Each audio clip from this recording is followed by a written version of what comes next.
আশা করি মহান আল্লাহ রব্বুল আলামিনের অশেষ মেহেরবানি ও দয়ায় আপনারা সবাই ভালো আছেন।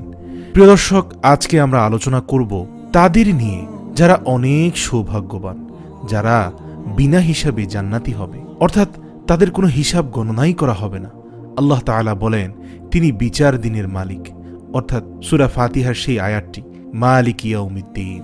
সুতরাং যে দুনিয়াতে ভালো কাজ করেছে সে উত্তম প্রতিদান পাবে, আর যারা দুনিয়াতে আল্লাহর নাফরমানি করেছে তাকেও তার প্রতিদান দেয়া হবে।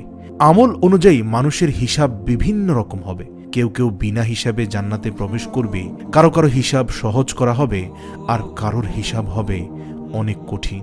যারা বিনা হিসাবে জান্নাতে চলে যাবে তাদের সংখ্যা ৭০,০০০।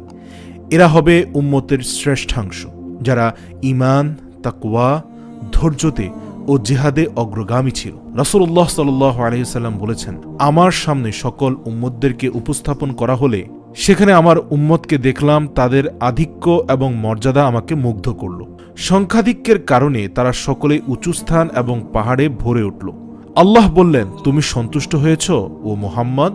মুহাম্মদ সাল্লাল্লাহু আলাইহি ওয়াসাল্লাম উত্তর দিলেন, হে আমার রব, আমি খুশি।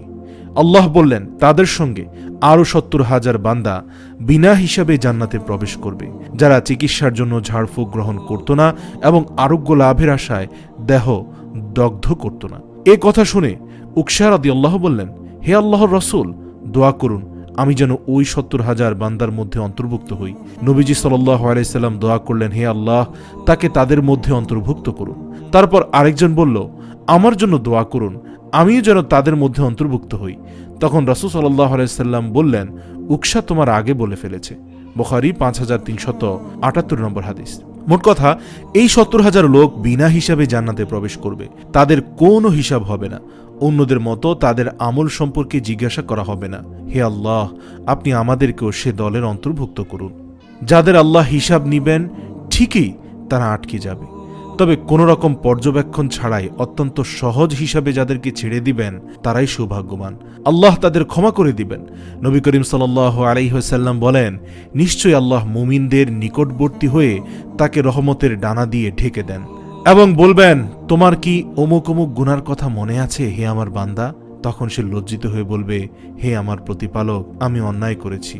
শেষ পর্যন্ত যখন সকল গুনাহের স্বীকারোক্তি দিবে, মনে মনে ভাববে সে বোধহয় ধ্বংস হয়ে গেছে।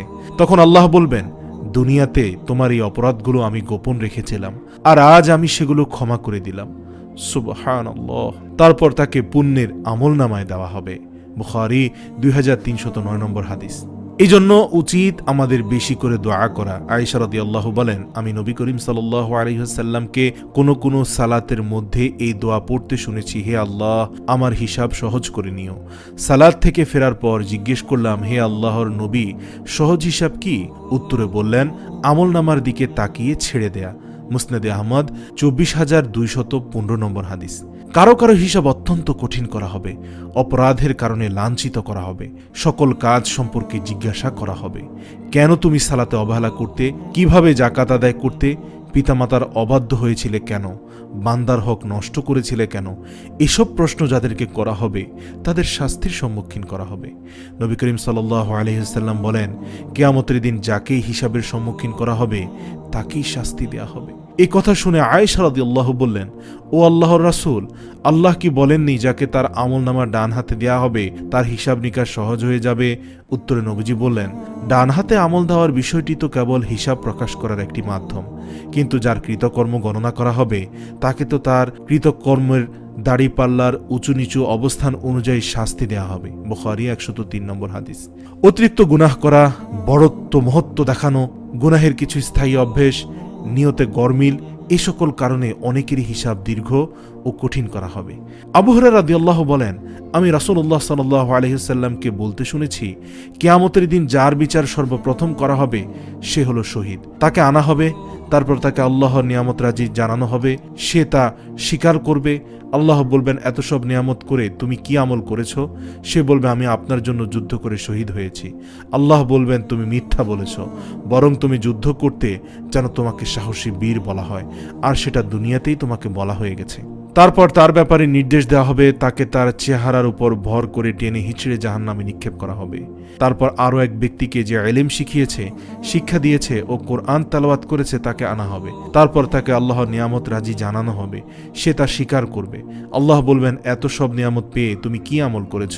সে বলবে, আমি শিখেছি, শিক্ষা দিয়েছি ও আপনার জন্য কোরআন তেলাওয়াত করেছি। আল্লাহ বলবেন, তুমি মিথ্যা বলছো। তুমি এজন্য শিখেছো যেন তোমাকে আলিম বলা হয়, কোরআন পড়েছো যেন তোমাকে কারি বলা হয়, আর দুনিয়াতে তোমাকে সেটা বলা হয়ে গেছে। তারপর তার ব্যাপারে নির্দেশ দেওয়া হবে, তাকে চেহারার উপর ভর করে টেনে হিঁচড়ে জাহান্নামে নিক্ষেপ করা হবে। তারপর আরও এক ব্যক্তি যাকে আল্লাহ তাআলা সচ্ছলতা দিয়েছেন ও সকল প্রকার সম্পদ দান করেছেন তাকে আনা হবে। তাকে আল্লাহর নিয়ামত রাজি জানানো হবে, সে তা স্বীকার করবে। আল্লাহ বলবেন, তুমি এত নিয়ামত পেয়ে কি আমল করেছ? সে বলবে, যত খাতে আপনি দান করতে বলেছিলেন আমি আপনার সন্তুষ্টি লাভের উদ্দেশ্যে সে সকল খাতে দান করেছি।